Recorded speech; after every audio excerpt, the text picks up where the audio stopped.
Graça e paz, meus amados irmãos. É uma alegria estar aqui mais uma vez com a missão de compartilhar a palavra do Senhor. E nessa noite eu estou trazendo um tema sobre a maturidade cristã. Deus, Ele tem planos para todos nós que somos os seus filhos, e entre esses planos é de fazer com que todos aqueles que nasceram espiritualmente nele cresçam em tudo naquele que é a cabeça do corpo, Cristo Jesus.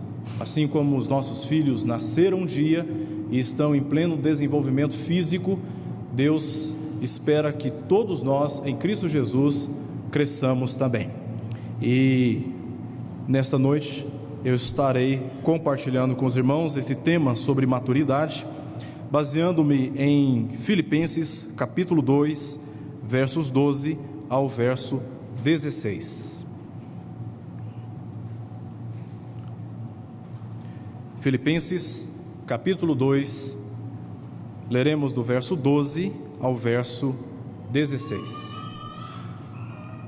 O apóstolo Paulo escreveu esta epístola quando estava preso por volta do ano 61 a 63 depois de Cristo, e ele escreve essa carta com o intuito de encorajar os irmãos da cidade de Filipos, cidade que ele conheceu na sua segunda viagem missionária, e lá ele teve uma experiência de afeto por aqueles irmãos muito grande.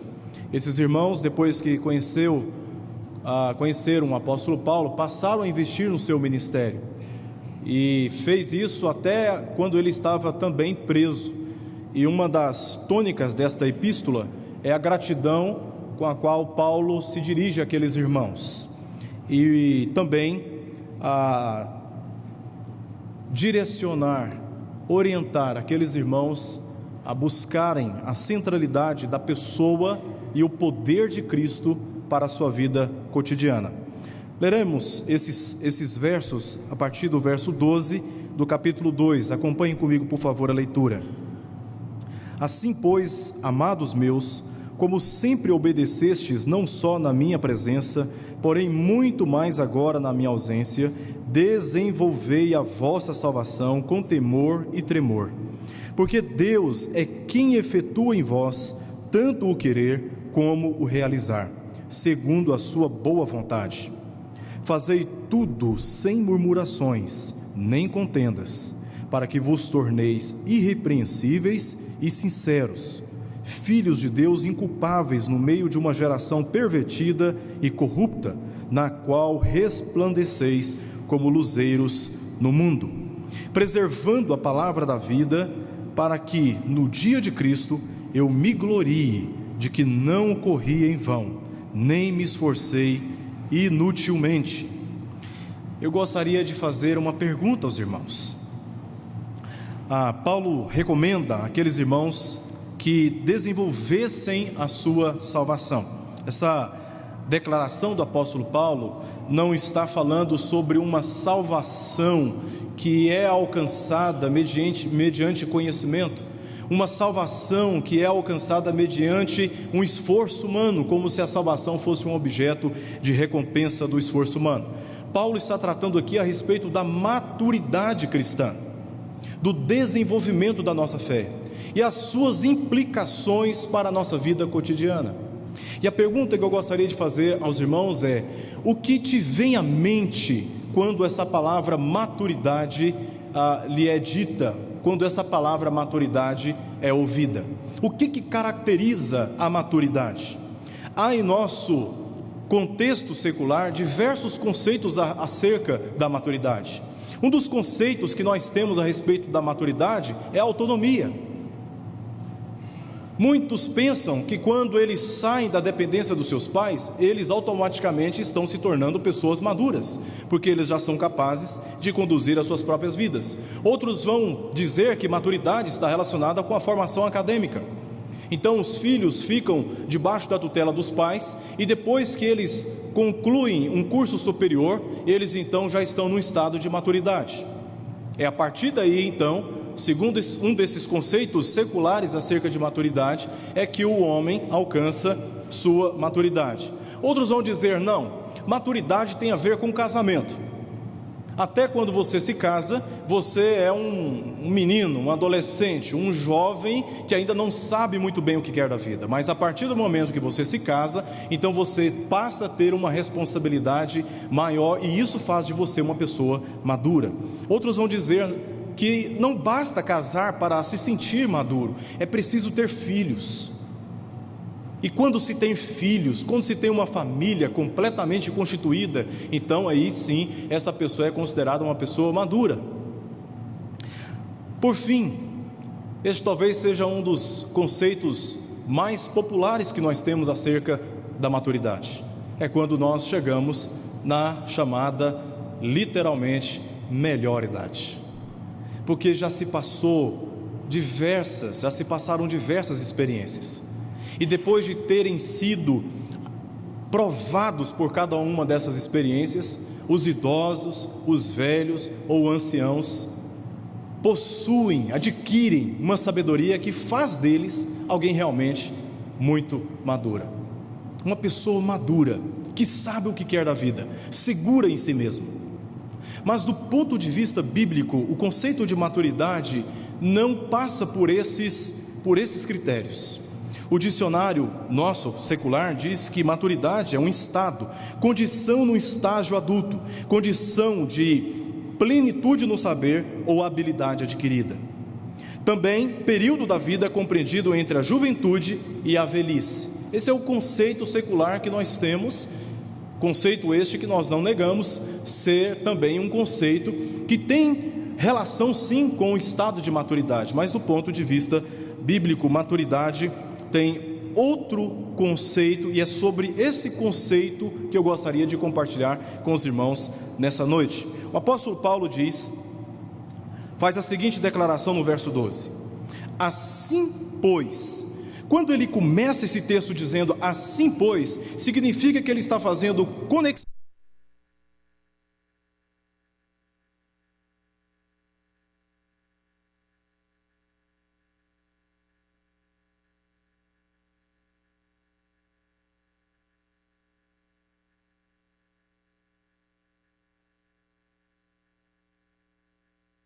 O que ele vai dizer agora está em conexão com o que ele disse anteriormente.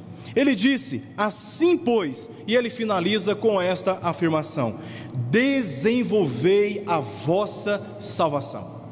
É uma afirmação categórica, é uma afirmação muito forte.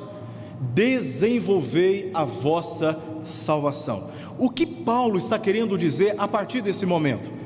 Veja só, ele diz, completando aí o verso 12, que o desenvolvimento da nossa salvação deve ser com temor. A palavra aqui é a palavra phobos, que poderia ser traduzido como medo, ou como um respeito muito profundo que invade a nossa alma por alguém. Também diz que o desenvolvimento da nossa salvação deve ser com tremor. A palavra que ele usa aqui é outra palavra, é a palavra trumos, que significa uma ansiedade vivida, experimentada ou sofrida diante de uma situação que nós nos sentimos incapazes de lidar. Essa ansiedade vem ao nosso coração, e a pergunta que poderíamos fazer é: por que ao desenvolver a salvação, Paulo está recomendando que devemos fazê-la com temor e tremor, com medo, com pavor, mas também com esta ansiedade que é fruto de um senso de incapacidade. A argumentação anterior a este texto nos ajuda a entender esta recomendação que ele faz àquela igreja. Veja bem, Paulo relaciona o desenvolvimento da salvação, ou a maturidade daquela igreja, com Cristo Jesus. A argumentação central do apóstolo Paulo neste texto é que o desenvolvimento da nossa maturidade, a definição da nossa maturidade, não depende da nossa autonomia, não depende da nossa formação acadêmica, não depende do fato de nós termos uma experiência conjugal, não depende do fato de nós termos filhos, e não está relacionada diretamente com o fato de nós estarmos avançados em idade. Na argumentação do apóstolo Paulo, maturidade está relacionada com a semelhança com Cristo Jesus. É por isso que nós temos a experiência de ver recém-convertidos vivendo uma experiência de vida cristã que muitas vezes, nos faz passarmos por constrangimentos e até mesmo nos sentimos envergonhados pela maneira como eles expressam o calor da sua fé, a disposição de servir ao Senhor e a busca pelo caráter de Deus. Paulo está dizendo que esta busca deve ser com temor e tremor, porque é uma busca relacionada com o testemunho do Senhor Jesus Cristo. Veja bem o que ele faz na sua argumentação anterior, a partir dos primeiros versos do capítulo 2 até o verso 11, que é o verso anterior ao texto que nós lemos. Ele compara Cristo ele apresenta Cristo fazendo algumas recomendações à igreja, olhando para a semelhança do caráter de Jesus Cristo. Primeiro ele diz, no verso 2: completai a minha alegria de modo que penseis a mesma coisa, tenhais o mesmo amor, sejais unidos de alma, tendo o mesmo sentimento. Depois, no verso 6, em relação a Cristo, ele diz: pois ele, subsistindo em forma de Deus, não julgou como usurpação o ser igual a Deus. Se referindo, claro, a Jesus. Paulo diz que aquela igreja deveria ter entre os irmãos um propósito comum, que eles fossem unidos, que eles andassem em direção ao mesmo objetivo, que eles tivessem o mesmo amor, que eles pensassem a mesma coisa e que eles estivessem caminhando assim como igreja que confessa o nome de Jesus. Por quê? Porque Cristo, sendo Deus, não tomou por usurpação o ser igual a Deus. Jesus tinha um propósito comum com o Pai, e assim como Jesus tinha um propósito comum com o Pai, todos nós precisamos também ter um propósito comum diante daquele que é a cabeça da igreja, Jesus Cristo. Paulo relaciona também o serviço altruísta no verso 3 com a pessoa de Jesus. Ele diz: nada façais por partidarismo ou vanglória, mas por humildade, considerando cada um os outros superiores a si mesmo. Esta é uma das razões porque muitas vezes sofremos divisões nas nossas igrejas. Esta é uma das razões porque famílias são destruídas, casamentos são dissolvidos. Esta é uma das razões porque nós nos conformamos em viver uma relação superficial como igreja do Senhor Jesus, nos afastando da possibilidade de termos, muitas vezes, intimidade dos nossos relacionamentos. E esta razão é nós não considerarmos os outros como sendo superiores a nós mesmos. E quando nós nos consideramos superiores aos outros, nós humilhamos, nós difamamos, nós criticamos excessivamente e negativamente, críticas que muitas vezes não constroem, não edificam, pelo contrário, fazem entrar nos corações a ansiedade, a frustração, o desgosto, o desânimo. Muitas vezes nos consideramos superiores aos nossos irmãos, talvez por causa da nossa autonomia, talvez por causa do acúmulo dos nossos títulos acadêmicos, talvez porque nós já somos casados há muito tempo, e como posso ser orientado por alguém que está casado há menos tempo? Talvez porque já temos filhos, talvez porque já somos idosos, já avançamos em dias, e eu estou na condição de ensinar e jamais ser ensinado por qualquer pessoa. Paulo está dizendo que assim como nós vemos em Cristo, no verso 7 do capítulo 2, nós também devemos agir como igreja do Senhor. Jesus, olha a experiência dele no verso 7: antes a si mesmo se esvaziou, assumindo a forma de servo. Antes a si mesmo se esvaziou, sendo rei, sendo Deus, ele abriu mão de ser tratado como rei e assumiu a forma de servo, tornando-se à semelhança de homens e reconhecido em figura humana. Se Cristo Jesus, o Filho de Deus, a terceira pessoa da Trindade, por meio do qual todas as coisas vieram a existir, assumiu a forma de servo, o que podemos esperar da igreja do Senhor? É que todos nós, à semelhança de Cristo, adotemos como estilo de vida o serviço altruísta, por considerar os outros superiores a nós mesmos. E o apóstolo Paulo continua dizendo, no verso 4, que aquela igreja também deveria ter a experiência da abnegação, que é um sacrifício voluntário. Olha o que diz o verso 4: não tenha cada um em vista o que é propriamente seu, senão também cada qual o que é dos outros. Esses irmãos da igreja de Filipos, antes de pensar em priorizar, em preservar, em proteger os seus próprios interesses, deveria pensar na coletividade da igreja. Uma igreja não avança se não andar em unidade.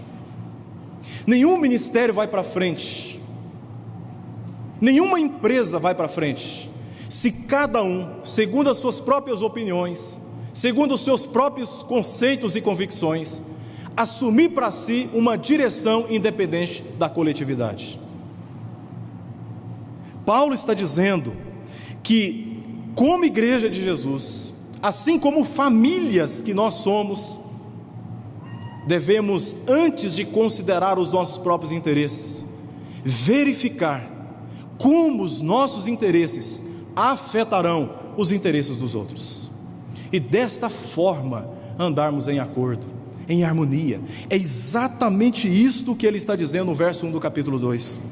Se há, pois, alguma exortação em Cristo, alguma consolação de amor, alguma comunhão do Espírito, se há entranhados afetos e misericórdias, completai a minha alegria. E uma das recomendações que ele faz é: não tenha cada um em vista o que é propriamente seu, senão também cada qual o que é dos outros.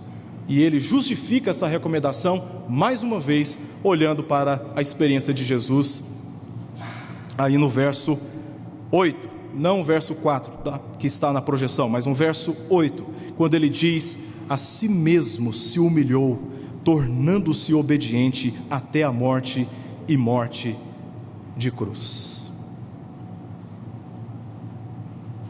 Quando Jesus declarou aos seus discípulos pela primeira vez que ele haveria de ser sacrificado em Jerusalém, o apóstolo Pedro, naquela ocasião mais identificado como discípulo, ele manifestou uma intensa preocupação com Jesus, porque ele amava Jesus, e ele tinha preocupação com a vida de Jesus. Sabe por quê?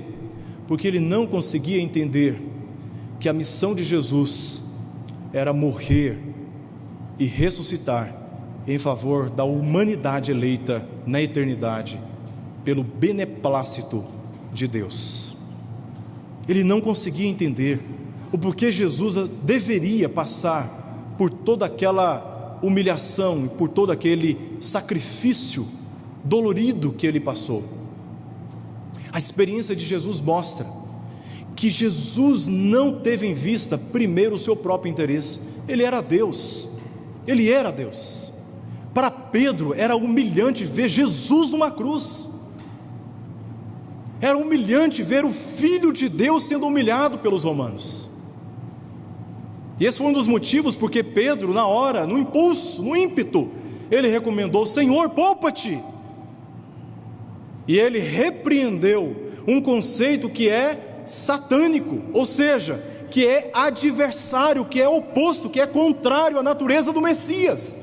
O Messias veio para abnegar, para se entregar em favor dos outros, não reivindicar os seus próprios interesses, os seus próprios direitos, mesmo que isso em muitas ocasiões significasse a perdição de todos aqueles que estavam buscando. Não, Jesus veio para se entregar em favor de cada um de nós.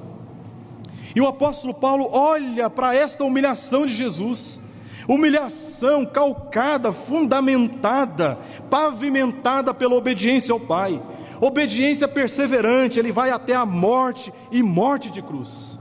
Uma clara evidência ou ênfase do apóstolo Paulo quanto à humilhação que Jesus passou até o momento da sua morte. E Paulo olha para a experiência de Jesus, dirige-se agora à igreja dizendo: não tenha cada um em vista o que é propriamente seu, senão também cada qual o que é dos outros. Como que nós podemos desenvolver a nossa salvação? Como nós podemos amadurecer na vida cristã? Olhando para o Senhor Jesus Cristo, o Filho de Deus. Ele é o nosso paradigma, o objeto da nossa fé, o centro de toda a nossa confissão doutrinária. Jesus Cristo, o príncipe da paz, o Deus forte, conselheiro, Pai da eternidade. Ele é a base das nossas confissões, das nossas doutrinas, mas Ele é também a base das nossas condutas. Maturidade está relacionada, maturidade cristã, do ponto de vista bíblico, está relacionada com a semelhança com Jesus. O crente maduro é o crente que se parece mais com Jesus. Essa é a argumentação do apóstolo Paulo. E essa busca é uma busca que, de fato, gera nos nossos corações muito medo, porque nós portamos, nós carregamos, nós refletimos, nós comunicamos o testemunho de Cristo na nossa própria conduta, no nosso procedimento, nas nossas palavras, nas nossas reações. Aliás, conhece-se muito mais as pessoas pelas suas reações do que pelas suas ações. Nós carregamos o testemunho de Cristo em nós, como igreja regenerada por Ele. E o nosso procedimento, tanto as nossas ações como as nossas reações, devem refletir o testemunho de Cristo. Isso gera nos nossos corações muito temor, mas também muito tremor, porque sabemos que sermos semelhantes a Cristo, pela obra do Espírito Santo em nós, não é uma tarefa simples e que depende inteiramente do nosso esforço, da nossa compreensão. É por isso que o apóstolo Paulo diz no verso 13: porque Deus é quem efetua em nós, em vós, tanto querer como realizar, segundo a sua vontade. Deus influencia a nossa vontade e efetua o poder para cumpri-la. A busca da maturidade cristã depende da operação do Espírito Santo nos nossos corações, colocando nos nossos corações tanto a vontade de crescer à semelhança de Cristo, e de nos parecer com Cristo, e andar como Jesus andou, e agir como Jesus agia, como o próprio Deus opera em nós o poder para que alcancemos esse objetivo, esta vontade. A segunda e última argumentação que o apóstolo Paulo faz nesse texto encontra-se aí no verso 14, quando ele começa dizendo: fazei tudo sem murmurações e contendas. Que tudo é este que o apóstolo Paulo está se relacionando aqui? Tudo aquilo que ele havia acabado de recomendar à igreja: o propósito comum entre todos, o serviço altruísta e a abnegação, que é um sacrifício voluntário uns pelos outros. É a capacidade, é a disposição de considerar o outro mais importante que você mesmo, de atender a necessidade do outro, de interceder pelo outro, de servir ao outro. Fazei tudo isto sem murmurações e contendas. Por quê? Porque o fato de eu orar muito não faz de mim melhor do que ninguém. Porque o fato de eu dar dízimos regularmente não me faz melhor do que você, meu irmão e minha irmã. Porque o fato de eu conhecer profundamente as Escrituras, ou pensar que eu conheço profundamente as Escrituras, não me faz melhor do que você no corpo de Cristo. O fato de eu estar envolvido com o trabalho missionário e sair pregando o Evangelho em todos os lugares aí que Deus tem me dado a oportunidade, não me faz melhor do que você. Não me faz melhor do que você, para que eu possa me comparar, ou para que eu possa comparar uns com os outros, e concluir quem é fraco, quem é forte, quem é bom, quem é ruim, quem é maduro, quem é imaturo, quem é confiável, quem não é confiável, quem é digno da minha confiança e da minha atenção, e quem não é digno porque me faz mal, porque perturba os meus interesses. Fazei tudo isto, segundo o apóstolo Paulo, sem murmurações e contendas. E o evangelista Lucas explica para nós um dos conceitos que permeiam a vida cristã: a quem muito é dado, muito lhe será exigido. Isso deve gerar no nosso coração temor e tremor. Quais são as finalidades que ele declara? Primeiro, verso 15: para que vos torneis irrepreensíveis e sinceros. Ser irrepreensível é não ser passivo de ser advertido, ou melhor, de ser chamado a atenção, de ser disciplinado. Ser irrepreensível é viver um estilo de vida, é ter uma conduta que as pessoas vão pensar 10 vezes antes de chegar em você e de te chamar a atenção, porque a sua conduta já transmite sinceridade, ou seja, uma relação genuína com Cristo. Seus interesses jamais são colocados sob suspeita, suas motivações não são questionadas. Sabe por quê? Porque você está a cada dia mais se parecendo com Jesus, e ninguém poderia questionar o caráter de Jesus. Tamanha era a sua santidade e perfeição moral e também espiritual. E quanto mais nos parecemos com Cristo, mais nos tornamos irrepreensíveis, obedientes, abnegados, servos. Diante de tal testemunho, nós não nos vemos capazes de repreender seja quem for que faz parte da igreja do Senhor Jesus. Ser irrepreensível e sincero. Segunda finalidade, para que nos tornemos inculpáveis no meio de uma geração que ele descreve, que ele qualifica como sendo pervertida e corrupta, na qual resplandeceis como luzeiros do mundo.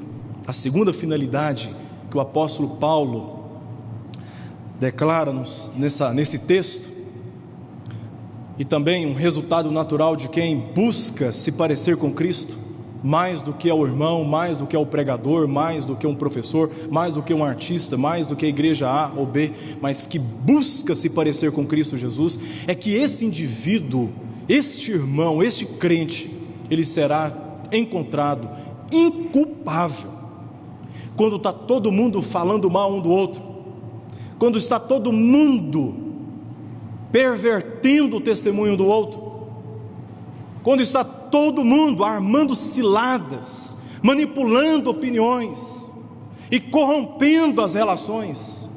Este que está buscando se parecer com Cristo será encontrado como inculpável. Ninguém poderá levantar um dia e dizer: este irmão fez isto, isto e isto, porque o seu testemunho é semelhante ao testemunho de Jesus Cristo.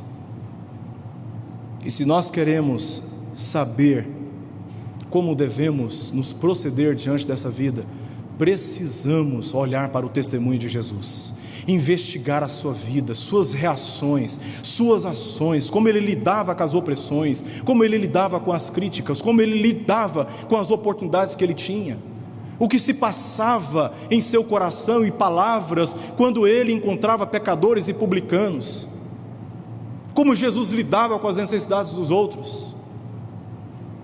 Quanto mais nos parecemos com Cristo, mais justos nós nos tornamos.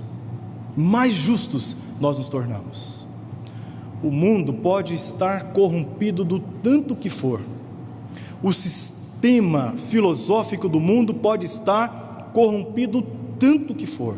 Mas você será como uma luz nas trevas, porque você se parece com o Senhor Jesus. O seu testemunho tem clara identificação com o testemunho de Jesus Cristo. Primeira finalidade, para que nos tornemos irrepreensíveis e sinceros. Segunda finalidade, para que nos tornemos inculpáveis no meio de uma geração pervertida e corrupta. E nesta caminhada, o apóstolo Paulo então recomenda no verso 16, concluindo a sua argumentação, que nós devemos proceder assim, preservando a palavra da vida. A palavra preservar aqui é uma palavra que nos faz entender alguém que está andando na mesma direção. Está andando na mesma direção. Ele não se desvia do caminho. Ele permanece no caminho, preservando a palavra da vida. Este é o ministério que Deus nos entregou como igreja. Maturidade está além da emancipação, da formação acadêmica, das experiências conjugais e familiares, e também está além da idade avançada. Maturidade cristã é medida pela semelhança de Cristo Jesus em seu caráter e serviço. E por fim, como conclusão desta mensagem, Paulo diz no texto 14 a 16, que maturidade ela é progressiva, por isso ele diz desenvolvei, há um desenvolvimento. Santificação na Bíblia ela é tanto posicional como progressiva. Todos aqueles que creem em Jesus e por ele foram salvos, já são santos, já estão separados como propriedade exclusiva de Deus. Mas a santidade na Bíblia também ela é progressiva.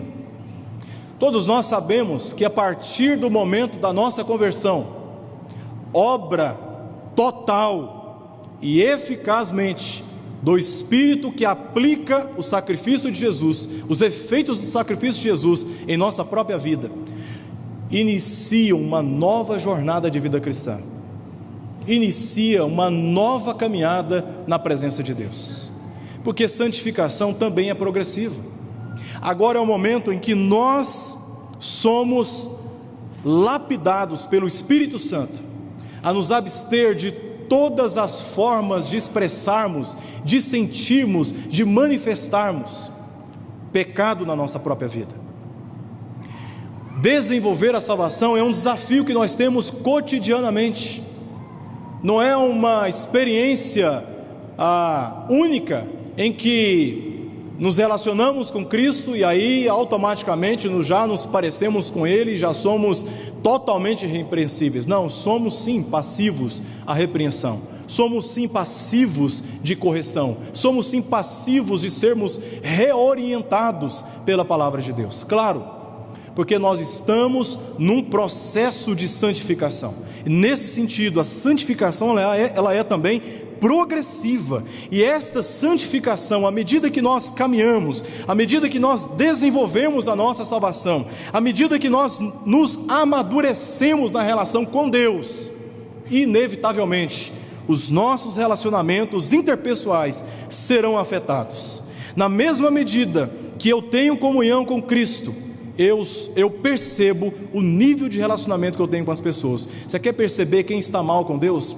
Apenas observe como ele lida com as pessoas, porque do ponto de vista teológico, joanino do evangelista João.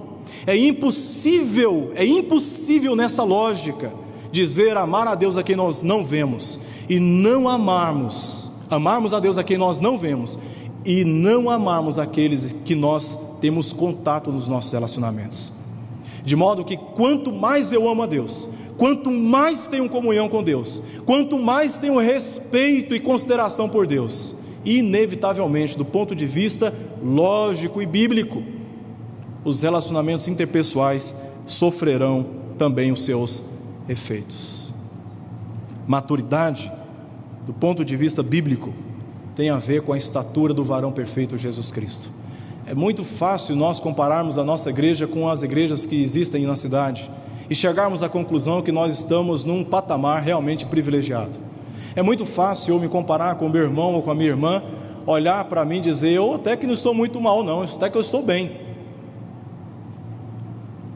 Difícil é nos compararmos com Cristo, porque aí vamos perceber que todos nós dependemos desta obra que o apóstolo Paulo diz, que Deus é aquele que opera em nós tanto o querer quanto o realizar. Nós dependemos do Senhor, nós carecemos da obra do Espírito Santo na nossa vida, para nos fazermos a cada dia mais humildes, abnegados, dispostos a priorizar o interesse do outro antes do meu, dispostos a sermos obedientes até as últimas consequências, assim como nós vemos também no testemunho de Jesus Cristo. O desejo de Deus e a vontade de Deus para a minha vida, para a sua vida, para a nossa igreja e para todos que confessam o seu nome, é que sejamos cada dia mais parecidos com o Senhor Jesus. Que esta seja a sua súplica nessa noite, em nome de Jesus. Vamos orar?